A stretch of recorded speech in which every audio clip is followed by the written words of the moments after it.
Finally, in this week, we will talk about independence of random variables. Well, we talked about independence in the context of random events, but we didn't talk independence in the context of random variables.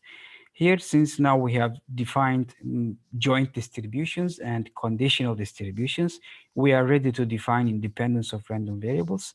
And this is very, very similar to independence of random events.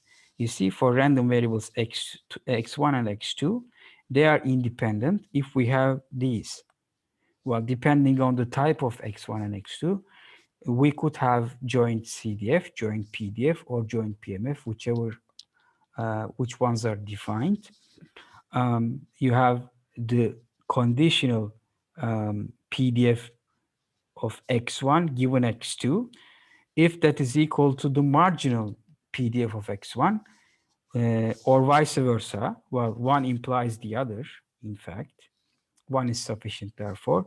We say that x1 and x2 are independent. Well, CDF is defined in any case for any type of random variable. So this is the most general one. If the conditional CDF of x1 given x2 is equal to the marginal CDF of x1, we say that they are independent, or vice versa. If they are discrete random variables, we can also write this in terms of joint and conditional PMFs. Of course, very similar to the independent events case, you see these definitions will lead to product forms. Well, these imply this, but not the other way around. So let me just, well, that's the general case.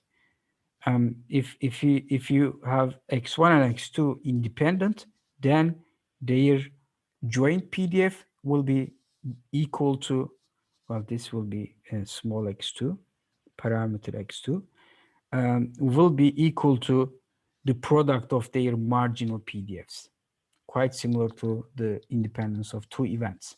Or the joint CDF will be equal to the product of marginal CDFs. Or if they are discrete, the joint PMF will be equal to the product of marginal PMFs.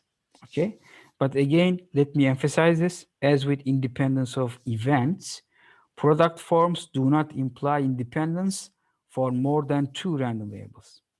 Now, if you have just two random variables, the product forms and the definition of independence, they imply each other, they are equivalent. But if you have more than two, that is not sufficient. It goes just this way, not the other way around. Okay, just remember this, similar to independence of events. And another important point, pairwise independence does not guarantee collective independence. So if random variables x1 and x2 are independent, x1 and x3 are independent, x2 and x3 are independent, we cannot be sure x1, x2, and x3 all together are independent. Okay, we can't be sure. So how are we going to check for independence in case of more than two? We have to check for all possible pairings. Well, x1 given x2, x1 given x3, and vice versa, x2 given x3, and also x1 given x2 and x3, x2 given x1, x3, and x3 given x1 and x2. And all possible combinations, they all have to be equal to the marginals. Okay, only then you can say that these are independent random variables.